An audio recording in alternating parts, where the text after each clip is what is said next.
6 Academy Award nominations, including Best Actor for Anthony Hopkins. And this is the final movie up for Best Picture this year that I've not reviewed yet on my channel. Let's talk about The Father.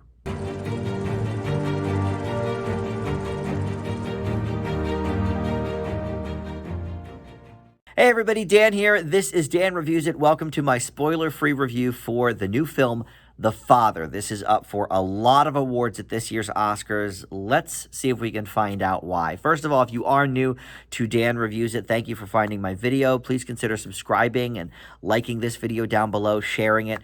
All of that stuff helps out my channel, and I certainly do appreciate it. Let's dive right into this movie. So, like I said, 6 Oscar nominations. You've got Best Production Design, Film Editing, Adapted Screenplay, Supporting Actress, and Best Actor. There's Olivia Coleman and Sir Anthony Hopkins there, respectively. Both Oscar winners already.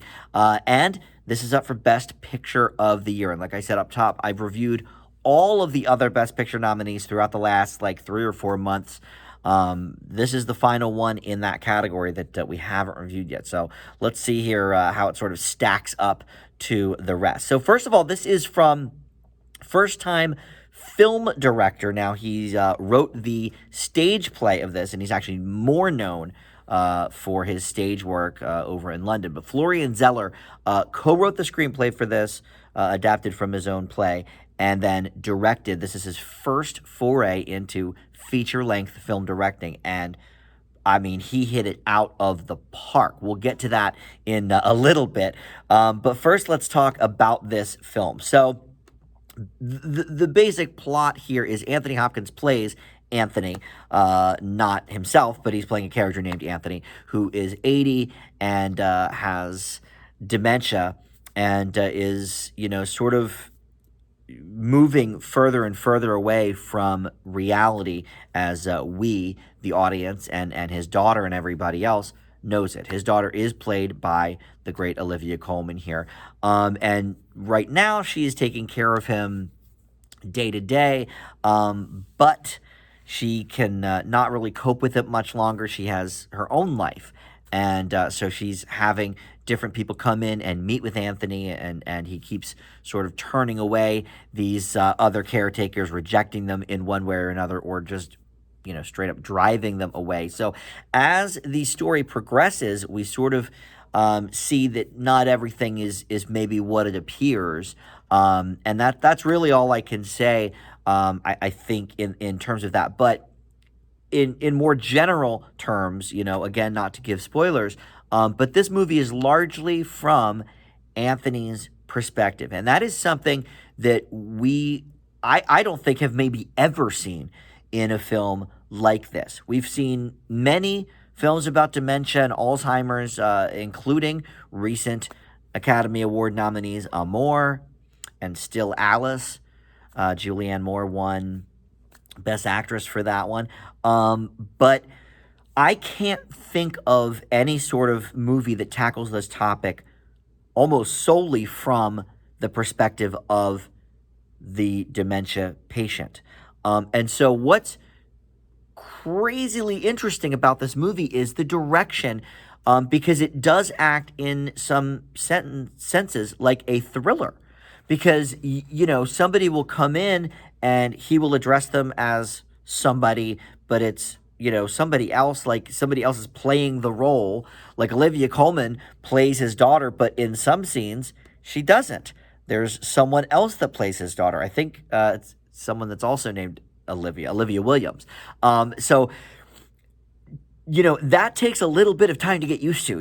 It's confusing. And as such, I'm actually glad that I waited a little bit to do this review, because I saw this movie, I think 2 weeks ago now, or a week and a half ago, and I didn't do the review right away for no particular reason, just I was hitting other movies that I wanted to get up on the channel, and I'm actually glad I let this one sit with me, because on the surface, it does seem like, well, that was very jarring and very confusing and da-da-da-da-da, but at the end of the day, upon reflection, it's like, well, yeah, that's the whole point of the thing, because we are never really seeing this from the person with Alzheimer's or dementia's perspective. And so it is so interesting to get that viewpoint. And with that comes a lot of really interesting production design and script matters, because in some instances we're seeing the same scene played out several different times from different angles.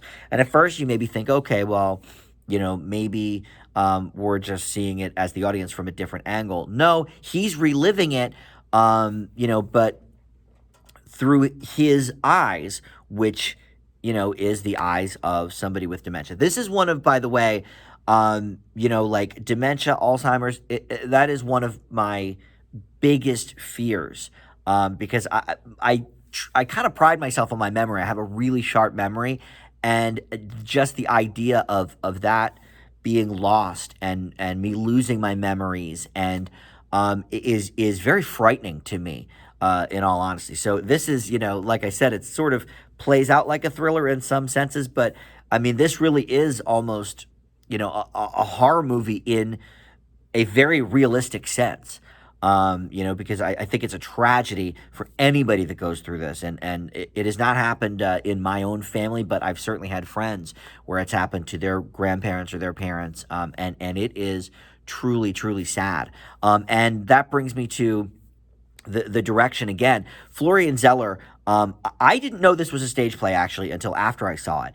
And I have to think it's even more effective as a film, because we're able to really dive right in with the visual aspect of it that I'm not sure if you could carry off on a stage play. And we've done actually many stage plays this year that I have graded very highly that have been turned into films, such as One Night in Miami, The Trial of Chicago 7, and they've all been done, very well. Couple of different things, stylistically, but this is unlike any of those, even because there's so much nuance. Like, for example, the apartment itself is different from scene to scene. Furniture is moved. A painting is taken down or put back or what have you. And there's a recurring thread about his watch, which in itself is sort of a metaphor for him, losing his sense of time and all of that kind of thing, which I thought was maybe a little on the nose, but I thought pretty brilliant actually as well.